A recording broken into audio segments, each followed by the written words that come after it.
Hello, everyone, and welcome to PCP, No Boosters Needed. I am Juhadre, and joining me today on this episode are Shazbot and Xeno and the Snurks. Hey, guys. How is it going? Hello. Going all right. This particular weekend is an important one because we're going to talk about November. And before we get into our games, I want to talk about just how exciting it is that we were able to celebrate our anniversary for PLC. That means we did 11 out of 12 months in a row for the year of 2024. I guess technically the year of 2024 we did 11 in a row, and we're going to get to 12, but over the year of 2023 into 2024 we did every single month except for April. That's incredible. I don't think I can be that consistent on anything, let alone organizing an entire tournament. So big kudos to us, I guess. Yeah, it was a lot of fun, and not only was it the anniversary episode, but it was also the largest attendance in PLC history. We had, remind me, was it 13 teams? I think that was right. That sounds about right, yeah. The previous record, do either of you two know it? Wasn't it like 6 or 7? Like we almost doubled it, right? Yeah, it was 6. Oh man, we did double it then. Yes. More than double, in fact. Yeah, Wow. So it was a fantastic day, and the chaos of that day, just the amount of games we were tracking and everything was just so much fun. I didn't get a chance to rewatch every single game, but I watched the finals to make sure we were ready to talk today, but then I started with game number 1, and the amount of memories that flooded back to me with how many silly plays and how many new teams, new faces, new excitement that came with it just really picked up my spirits. I was just like, dude, this was the coolest PLC that we've ever had. Yeah, and what's wild is, it used to be that 1 or 2 games weren't streamed, therefore, you would miss maybe a couple of cool things on the side. And I think, like, of all my cool plays, none of them were on stream, so like you got to see some of them, like the YouTube gets to see some of them, but like just playing the game itself was incredibly hype, and unless you take the time to come look at my recordings, I don't even get to show you all the cool things that I did. So it was just a brilliant tournament all around. Hype up, down, left, right. So as a player, Shazbot, what did you think about having so many more teams to play against, so many new players and new draft strategies that you had to put together with the team? It was very exciting.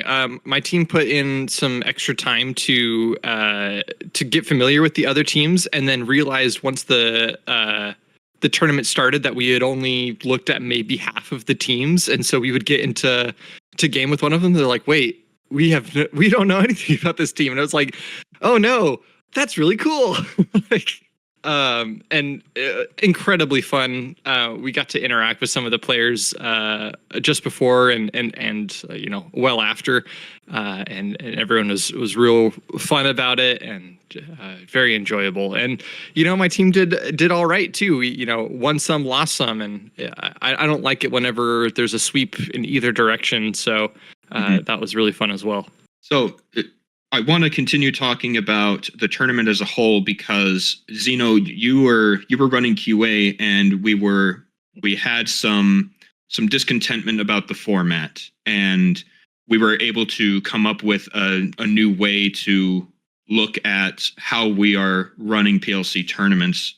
So I want to talk about that a little bit. What are those adjustments that we made, and how we think it will help satisfy our participants, which make PLC what it is, and B, retain the vision that we're looking for in providing a show and blitzing everything into a single day. Do you have thoughts on that, Xeno?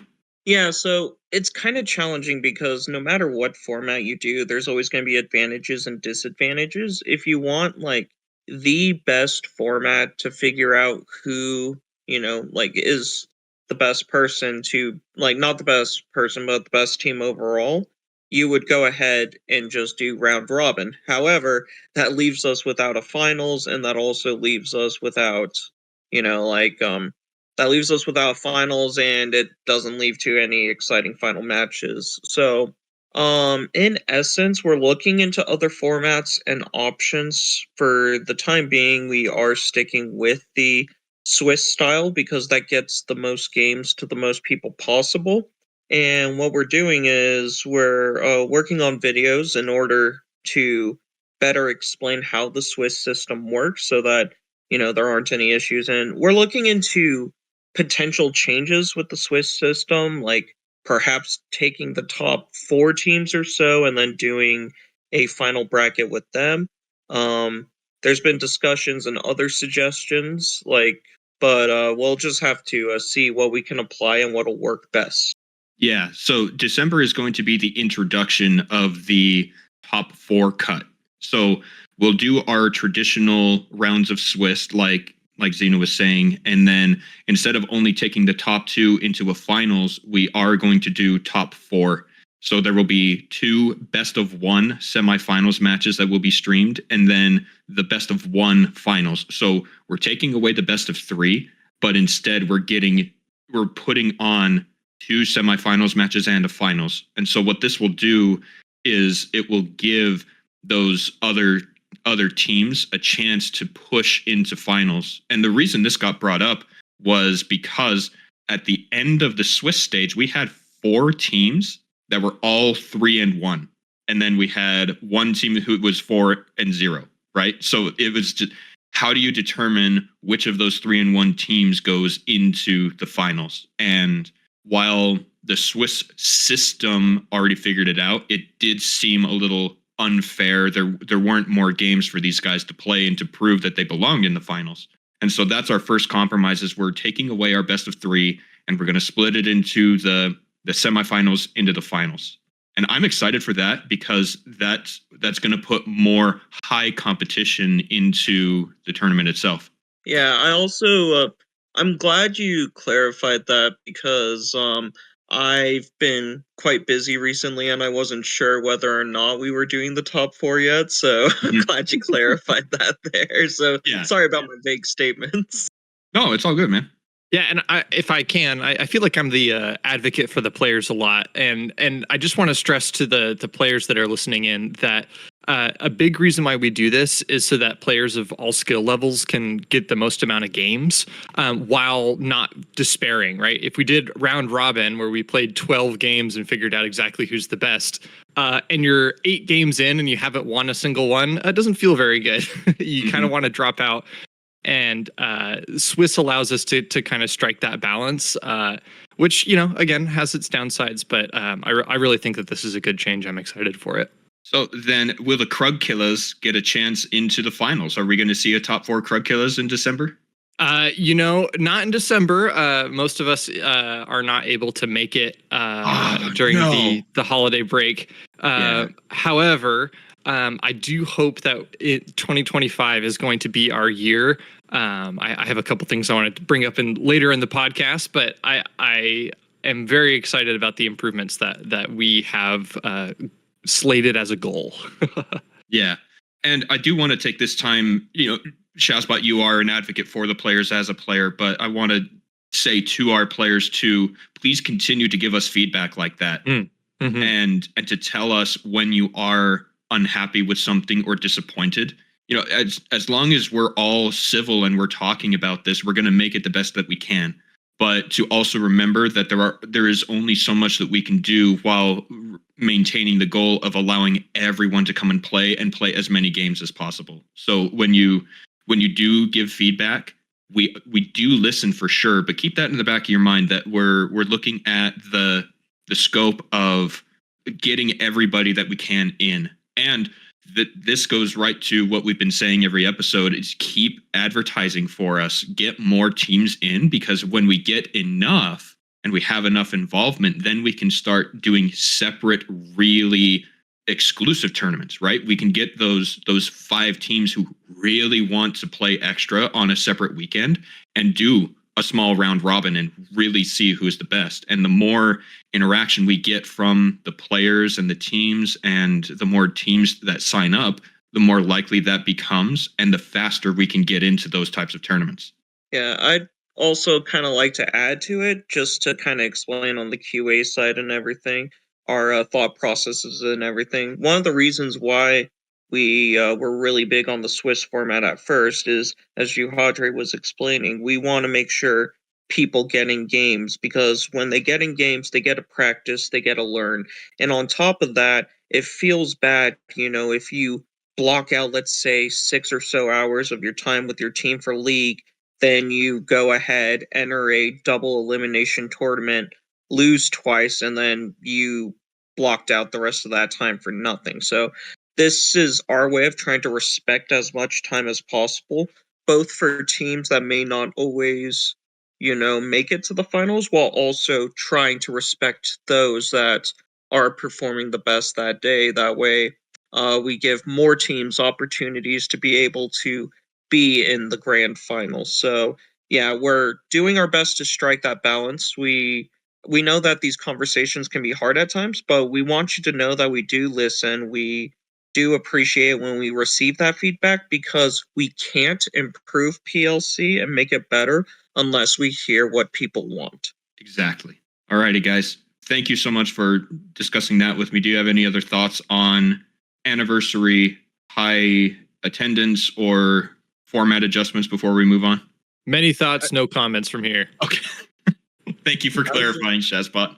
I was just going to add that Twitch chat was a blast. It was great interacting with people, seeing what they were saying, and just being a part of chat. So, yeah.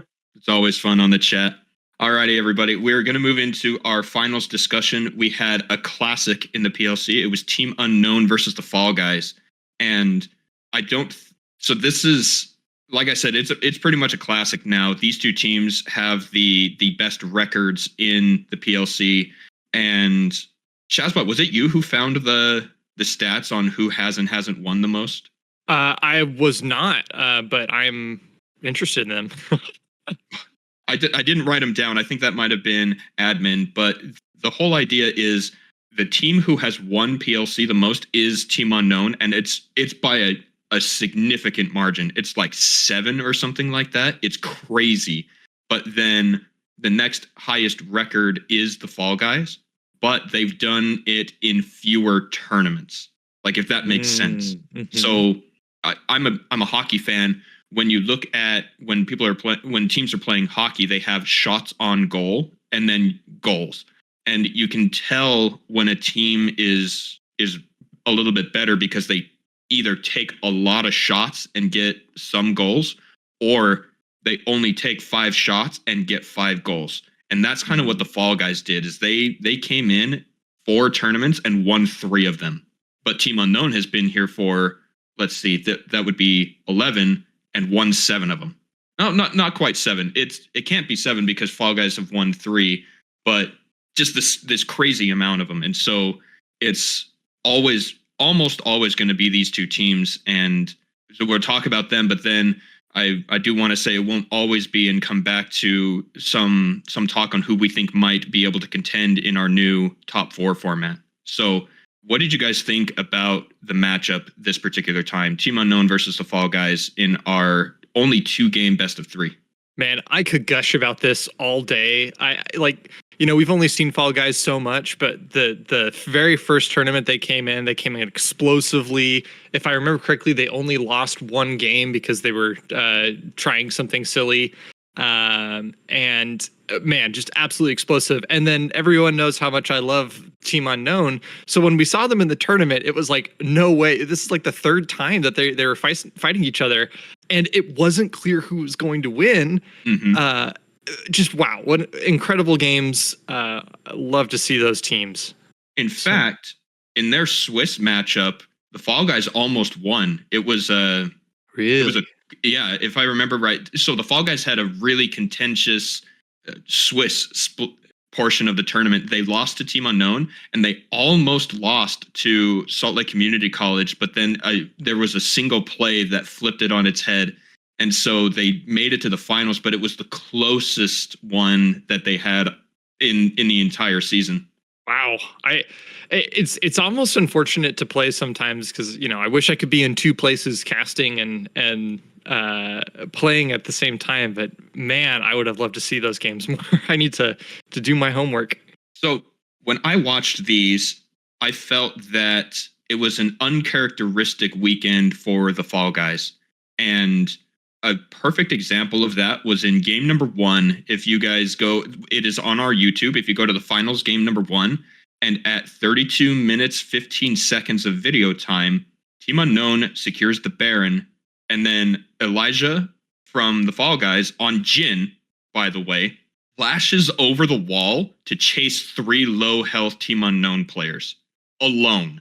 And it was like, that's not a typical Elijah play. That's not a typical Fall Guys play, right? We've always seen them as the guys who take the punch, roll with it, and then get something else back. But he just ran over the wall, or flashed over the wall to fight 3 low health enemies as a Jhin with no backup and no cover, and they killed him. But then somehow that fight from that flash lasted a minute and a half. Like, people teleported and came around the pit and stuff, and they ended up taking away 4 of the 5 Baron buffs.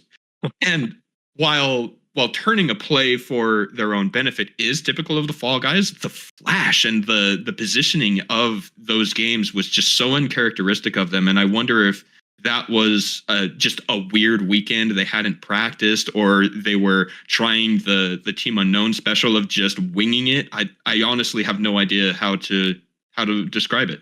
That's awesome. Yeah. I need to rewatch that.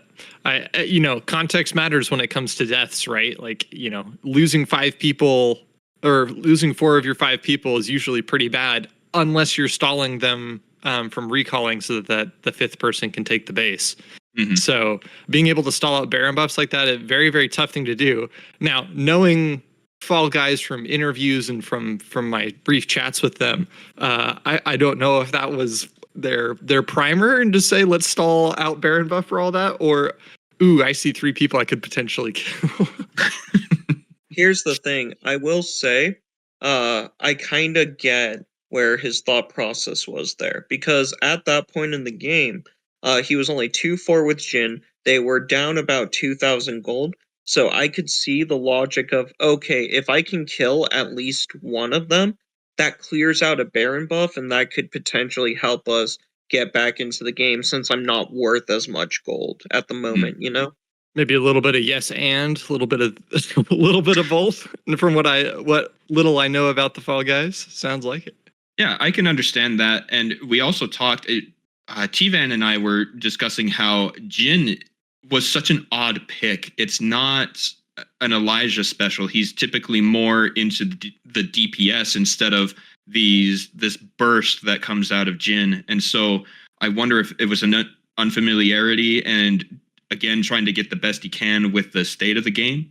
But it was still fascinating and a lot of fun to watch because they are just so good. And so then looking at Team Unknown, they were pretty much themselves. They started fights for what in my eyes seemed like no reason, and it was just constant battling.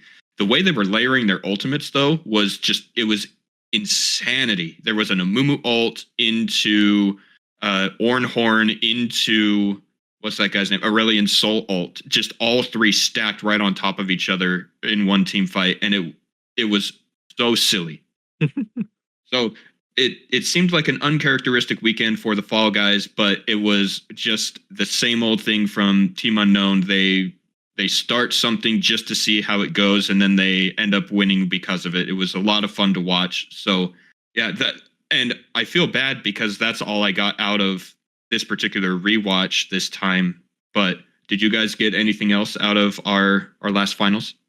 One thing that really struck me on the couple of videos that I was able to watch is the sheer variety of skill. And I won't name team names to try to not embarrass anyone, but I really appreciate the fact that we have some absolutely stellar players, and then some players that are kind of getting more used to the tournament set, which is exciting to me because that means that our tournaments are only going to get better. And I can't welcome people enough who are newer or are less stable with their play. I think that you're welcome in PLC because that's who we have, and they're still fun, and we really, really appreciate them. Exactly. And I will throw out a few names. I remember the Mithril Knights and Slick and Mickey D's job application. Those were three of the teams that were really high up in those standings. And I'm excited to see if our top four format will give some of them a chance to go for the finals, because I know that they were really, really hungry, especially Mickey D's, because, it's Mickey D's. Yeah, welcome. playing against those teams too, terrifying. Just very, very difficult games. I feel like Krug Killers did a good job, but man, you guys are terrifying. Alrighty. Well, thanks guys for talking finals. And now, Shazbot, you wanted to talk about something really specific as a player and a team captain for the Krug Killers. I'm not the team captain, but that's Are you not? a long story. But I wanted to talk about what's next. I want to talk about, all right, you're Mithril Knights. All right, you are. It's not Brandon and the rest. Who's Oh shoot. Sorry, you're a player in a tournament and you just finished. Now Brett. what? Brett and the rest. Thank you. Sorry, my inability to remember names is very difficult. But so VG Shazbot as a player went from that tournament and said, I'd like to get better. I think my mid lane is good, but is certainly weak, especially on the macro side of things. And so I was speaking to a former player, very, very great person, top ramen chef, and he is helping me find some coaches and finding people who have that experience to be able to bring me to the next level. But I think it's more than that. I think the preparation for the next tournament, especially after the last tournament, is a really, really key area. It doesn't matter if you consider yourself silver or emerald or pushing grandmaster. Being able to VOD review, if you've recorded those games, I highly, highly recommend that. Sit down with your team, sit down with people outside of your team that can give you a different perspective, and learn about that, and really, really refine that. And the last thing I wanted to talk about was scrimming. I don't know if our PLC teams are scrimming, but I would very much encourage that. I know a lot of our teams don't just play in the PLC tournament. We encourage that. I think that's awesome. But I would like to see people try to refine their games outside the tournament, so that when you get to the tournament, you're bringing your absolute A game. But yeah, the great advice. The post-tournament thoughts with VG Shazbot. It's going to be easier and easier to see that, because we got a lot of teams that are players on their college teams. USU White, for example. We've had smatterings of Salt Lake Community College come in. In fact, I was invited to cast the Salt Lake Community Finals JV Finals, and that was great to watch the likes of Kiki and Proden and these guys. I think it was Rivian was his name on the support for a game, and watching them go up against another college team in the official circuit was so cool. And watching how some of the things that we've discussed here on the PCP, they've worked on, right? They doing those reviews and working with their coach and their team throughout the college season has definitely improved their play. And it's exactly what you're talking about, Shazbot, getting that out of tournament practice, getting the mindset and understanding where to go from there. Yeah, and it goes a little bit beyond that too. Like, it helps you get better at League of Legends, certainly. It helps you be able to identify plays that you wouldn't have made before, or refine the plays that you would have made. But there's also another element to that, and critically, that is social. Being able to network with other people. This is how you meet lifelong friends. This is how you meet up with someone at Worlds and have someone to sit next to. Like, I don't think that necessarily we joined the tournament to make friends. Maybe some people did. That wasn't what I did, but it kind of has that side effect of like, you can meet some really great people by reaching out after a tournament and say, wow, you kicked my trash there. Could you show me how? Yeah. I think that's a great endorsement, Shazbot. Thank you for sharing that. Totally. All right. Any thoughts on that, Zeno, or are we good to move on?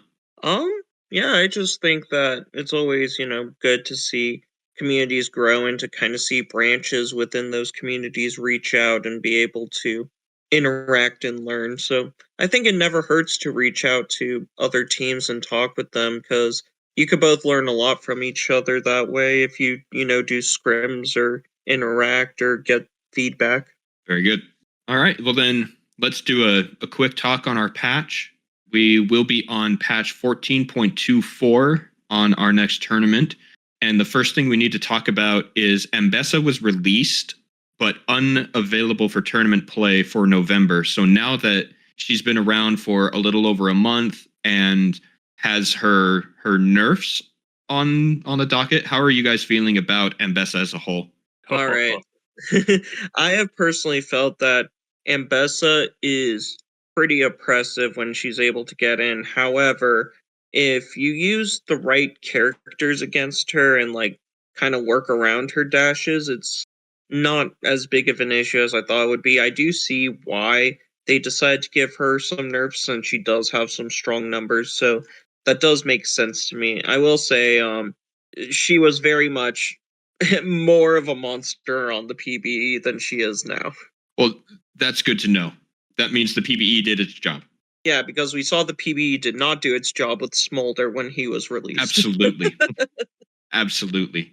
So the next champion then on our last patch that we didn't get to play on or even really discuss is Aurora got some reworking done because apparently she wasn't good enough. I don't know, but people weren't happy with her, so they've made some changes, and because she obviously is available and we haven't seen Aurora since the changes, I want to get your guys' thoughts on whether you agree with or how this will change her priority in our drafts.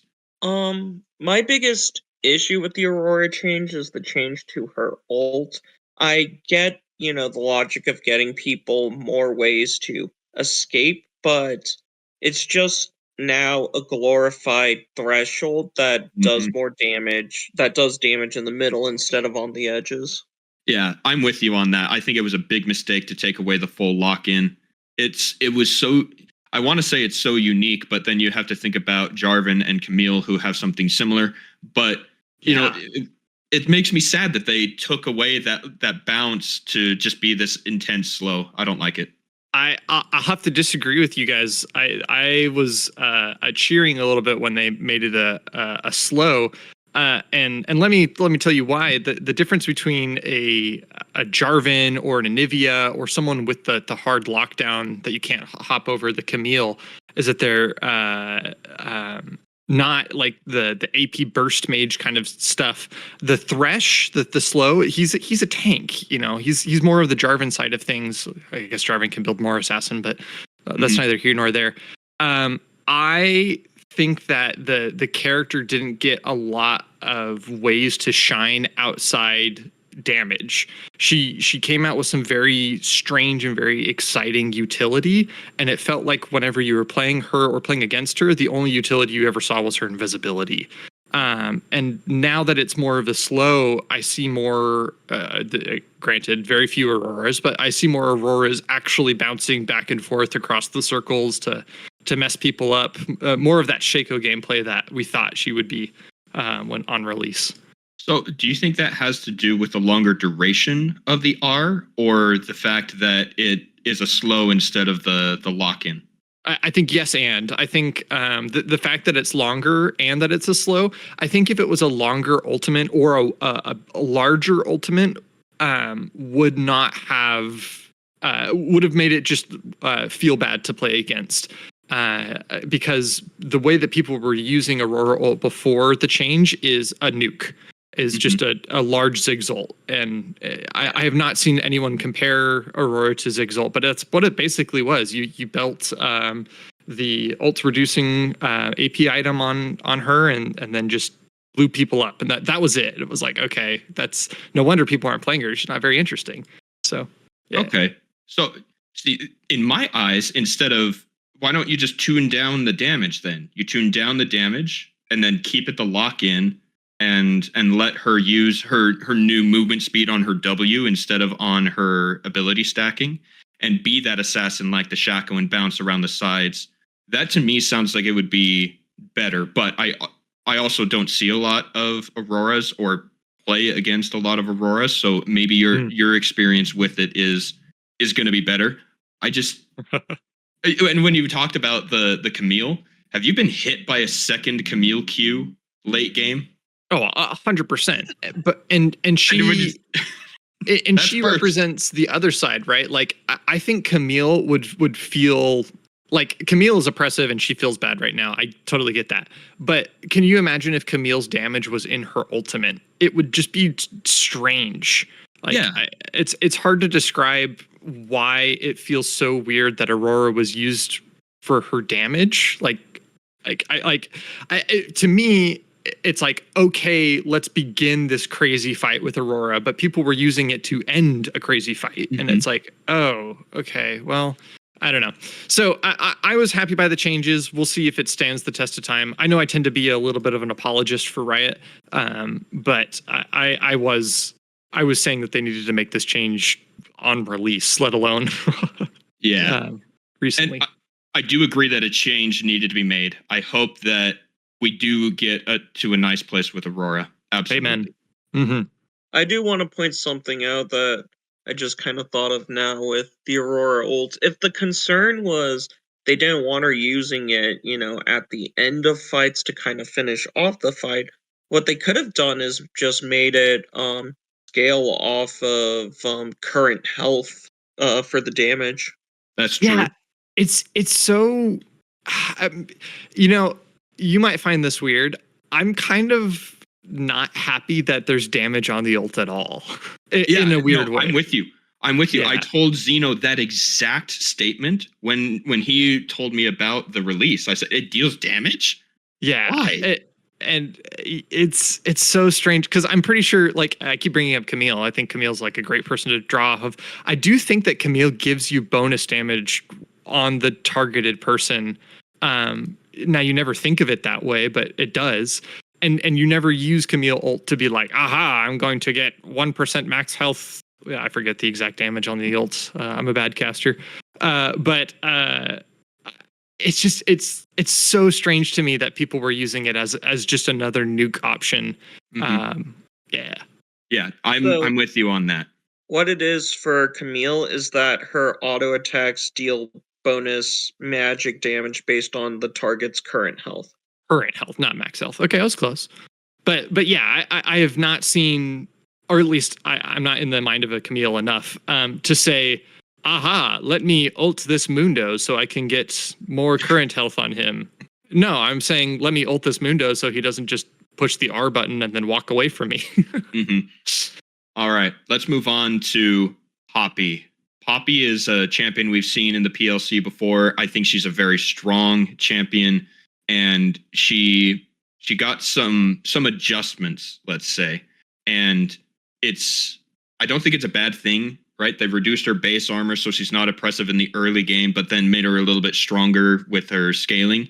But the more important thing is I think they're trying to shift her out of the jungle because they reduced the damage and the scaling on her Q.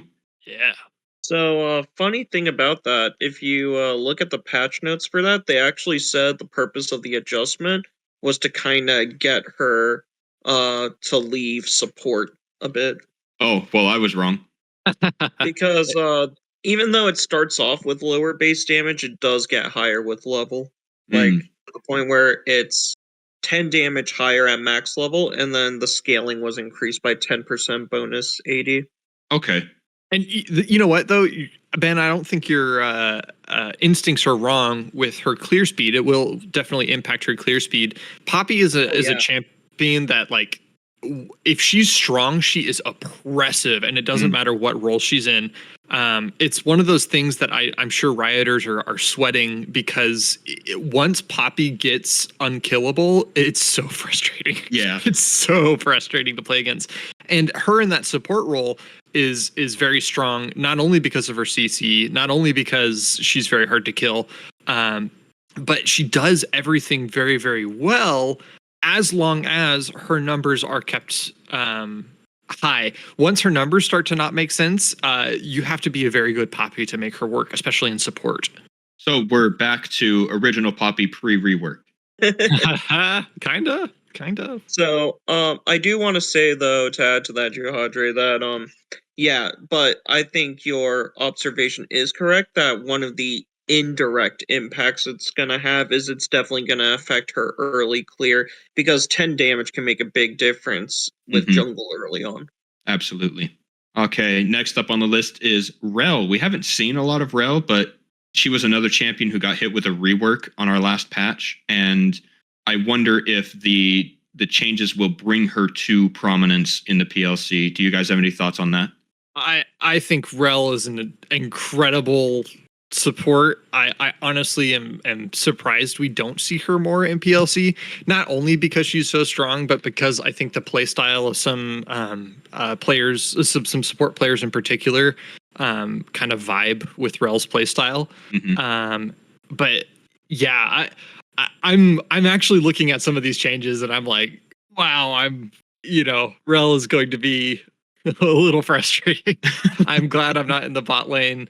And Rel is shut down by she's definitely countered more than other supports are countered in the bot lane, but my goodness, when she is not countered, she can just have a field day on a team fight. Yeah. Okay. Next up on the list is Rumble got a buff, and I don't remember who was in the room, but it was me. It was you. That's right. Why? Why did Rumble get a buff? Oh man. When Ben sees like a list of 5 champions ever on the buff list, Rumble is one of them. It's Ben, ridiculous. what are your thoughts? He did not need it, is what I'm saying. He was already a staple, and he has already got all these other changes, right? He's got percent max health damage on his Q, so let's just give him 10% more AP damage. Really? And then on the shield, they're like, he's strong. It does do quite a lot. Let's give it more AP damage. It's like, dude, why? Why are you doing this? It seems to me that they're trying to push him away from being a bruiser type champion, right? Where he's building Leandries and Rylai's for the hit points and maybe a Roa, and they want him to build straight AP. But why? He's melee. He needs those things. So instead of giving him an AP buff on his shield, make it scale with more health. Then he's not building all these combo items, and he should move into, could you imagine a Rumble with a Warmogs? He's dealing percent max health damage already. Why not let him be healthy? I don't know. It didn't seem necessary to me. I'm in a similar boat where he lacks a lot of AP bruisers. Like, we only have a few that you can really use. So I kind of wish they would lean more into Rumble being an AP bruiser, because I would just like that more variety. Yeah.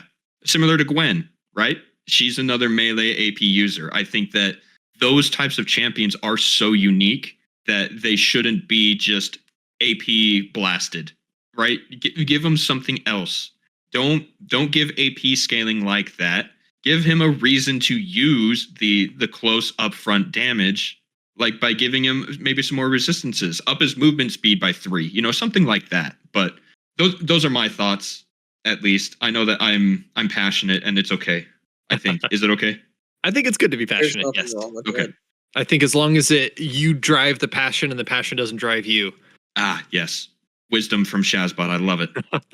All right. Victor is next on the list. He got his arcane buff, and I think I was talking to my wife, and I told her that I'm not as happy with the game changing to be more like arcane as opposed to arcane being more like the game. Does that make sense? Yeah, it does make sense. I think that there is a number of reasons why it's important for the game to change to be like arcane. However, I think the community is, myself included, have been very vocal about not appreciating the sheer variety of changes. I'm sure there was some engine limitations to make the skinnification of our robot boy happen. I heard from someone that it would have been really cool to just have some good legendary skins from Victor that were arcane themed rather than to change everything. But it's tough. I have, kind of stepping away from League of Legends a little bit. I have so many friends that are interested in the Runeterra storylines now that have never touched a game. Don't have the right mindset for League of Legends, frankly. They ask me like, hey, should I get into League of Legends? And it's like, all right, let's sit down. How competitive are you? How do you like working with the team? And it's like, maybe League of Legends isn't for you.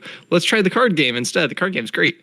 And I think it's tough because, it's a hard balance to make. They're definitely trying to monetize their incredibly expensive animation. As a aside for you, Shazbot, continuing off of the topic, if you ever have friends that don't mind dropping a bit of money and they're more into what League of Legends offers, I would highly suggest introducing them to some of the side games that Riot has made. For example, I really enjoyed Ruined King from a story perspective, and then Song of Nunu also looked like a fun experience, but I never got around to playing that. Yeah, I was kind of sad that the Riot Forge didn't work better. The games that I did play were very, very fun. But yeah, I think that there is a variety of ways to interact with the League, the Runeterra verse, without getting into tournament play. Frankly, I really think that people who aren't, coming to PLC like tournaments are maybe approaching things wrong. Maybe this is getting a little bit too into my philosophy of people who tilt too much on League of Legends, but that is something I do like to rant about. So then in terms of Victor and gameplay, any concerns, or are we just excited to see some changes to a champion who's actually been around quite a long time? Did they change anything beyond their ult, but beyond his ult? There's actually a really big change to his W that I personally like a lot. Ooh, what is that? Tell. So, with his gravity field W, what it was before is, if you stand in it, you get slowed. If you stand in it too long, you get stunned. Before, when the stun would activate, would vary between 1.1 to 2.5 seconds in the gravity field before you get stunned, but it would be random each time. So they finally set it to a fixed rate of 1.25 seconds, which makes me a lot happier because that randomness was really annoying to deal with. Now, what's interesting is I'm disappointed that they took it out. Really? Because, yes, and I had forgotten that it was a random time variable, which is why I got stuck in it so often. But it was so unique. There isn't another champion who has crowd control based on RNG. And I thought that was really cool. And so when I saw that they changed it to fixed, I said, okay, I guess that makes sense with, the amount of champions and the borders between good and great really, really narrowing. And being able to calculate that will make playing against him easier, especially with the buffs to his ultimate and all of that. But I don't know. It was a unique thing that he had going for him. And I'm going to miss it. Now that I know it's there, I'm going to miss it. I can appreciate why you'll miss it, and I can see that. I think if League of Legends was a PvE game, I would agree with you. But the fact that it's PvP, I say take that idea and bring it to Dota. I don't think that it belongs in League of Legends. The random aspects in Dota 2, I don't think feel very good.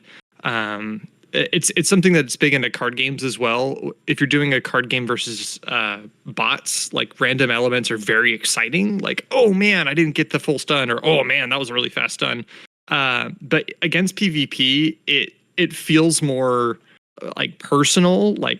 Why is it in the finals I keep getting the fast stuns? Anyways. Yeah, that's one of the reasons why they changed crit chance as well.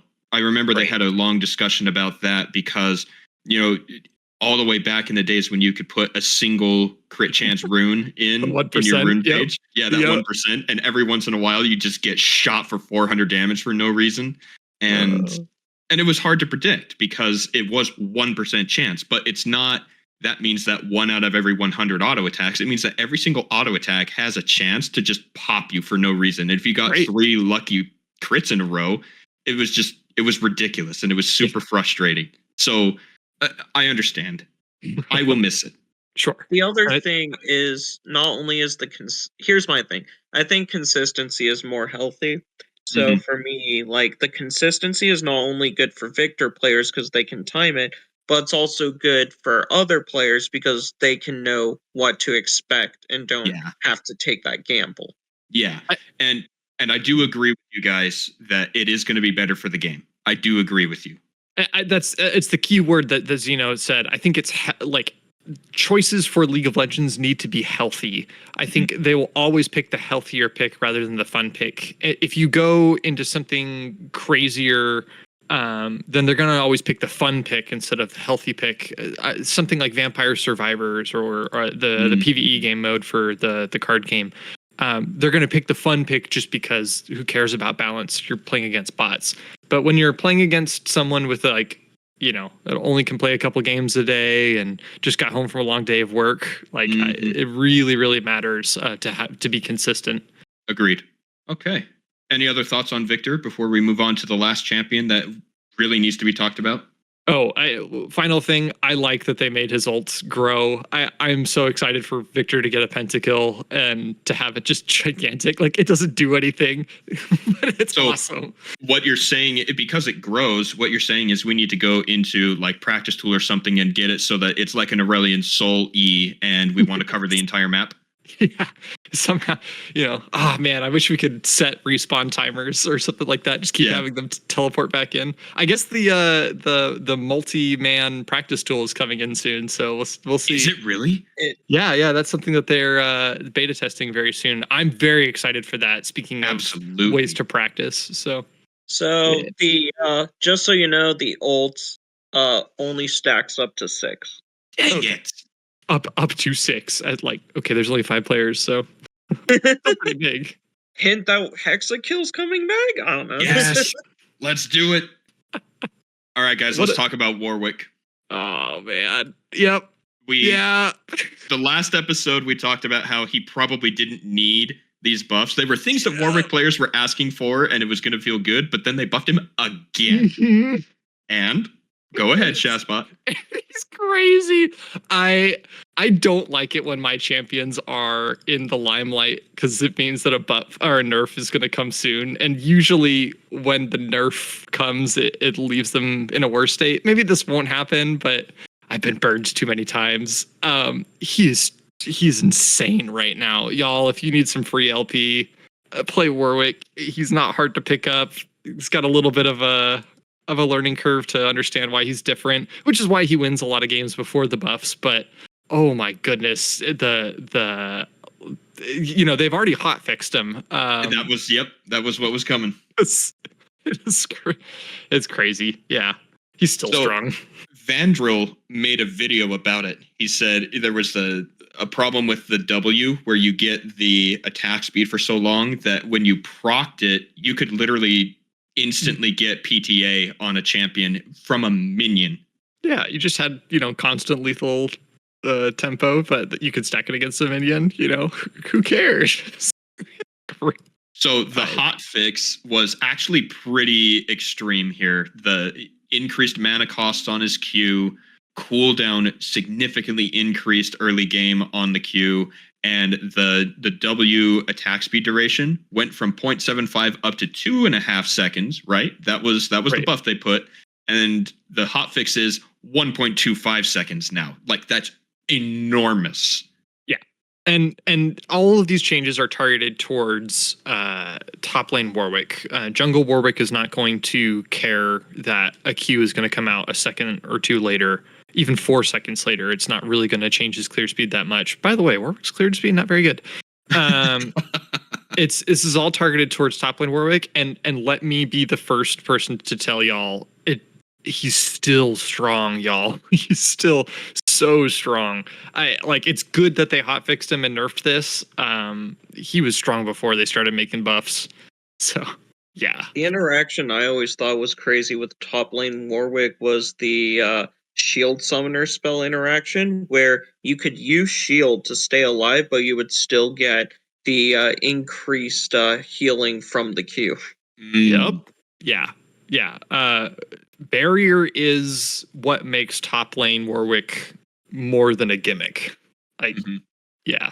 I almost want to do like a deep dive long form YouTube video on the mindset of top lane Warwick, but I do not have the time for that. So Speaking of time, we are running out of it. So just real quick, I wanted to thank you guys for talking about the patch and the tournament with me, and I want to talk about the American Competitive League, the League of the Americas coming in 2025. Have either of you two looked into what teams you're going to be following? not which teams. I am excited about the what team should I be following? Well, I'll tell you my picks. Okay.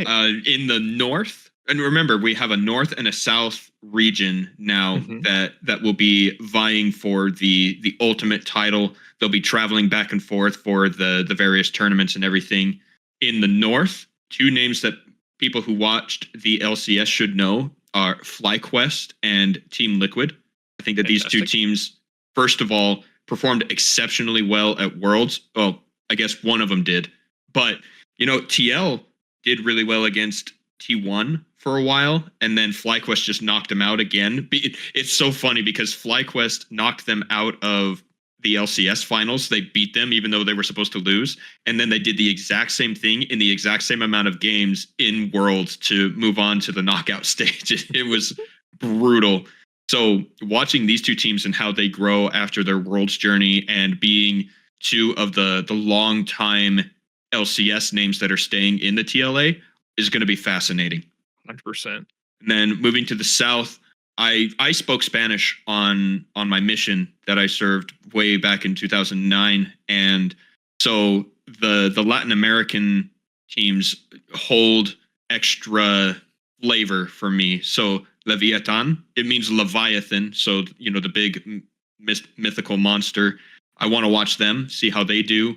The LLA, as it was formerly, it's a smaller region, and I think that it's been neglected because it's a smaller region right next to NA. And to see how they do, just the name is a lot of fun. And then Furia is a Brazilian team that I want to follow, and that's where my attention is going to be, is on those four. Yeah, I'm really excited to kind of see a brand new wing. Maybe a little nostalgia showing a little bit, but I remember a day where the Brazilian servers were on the same servers as NA, and anytime you saw a Mordekaiser, they were just hilarious. And I'm really excited to see like another culture or whatever. One of my favorite things about the different regions is how different they are, and how the metas don't necessarily travel between regions that often unless people really try to force it. So I'm excited. I'm hoping that South America will be, or I guess, the newcomers to the LCS are new and exciting. I hope we see some names that we've never seen before. It's exciting for me. I'm really looking forward to it. Do you know any thoughts? As you already know, I've never been the best at keeping track of like pro play, so I'll be honest, I don't really have too much thoughts. I'm definitely more on the casual side where I just enjoy playing the game and I enjoy watching PLC. All right.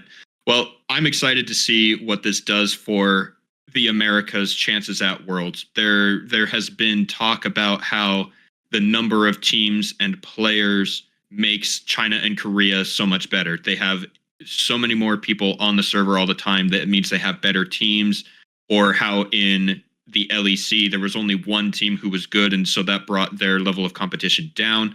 So adding Brazil and Latin America to NA could have one of two possibilities. Number one, it increases the strength of those two regions to then bolster the North American region and we perform better, or it will drop the level of North America to what their level supposedly is, and we will perform worse. And I'm hoping that we get the first, where this exposure to new ideas, this exposure to new metas and things will open the eyes and the hearts of the North American players. And then as a whole, LTA will become stronger and be able to push for more positions in the higher parts of worlds like FlyQuest did and like Cloud9 has done in the past. So I'm excited. Yeah, I want to stay optimistic with it. I do think that this has the potential to go both ways, and I'm hoping that it is a pleasant surprise for all of us.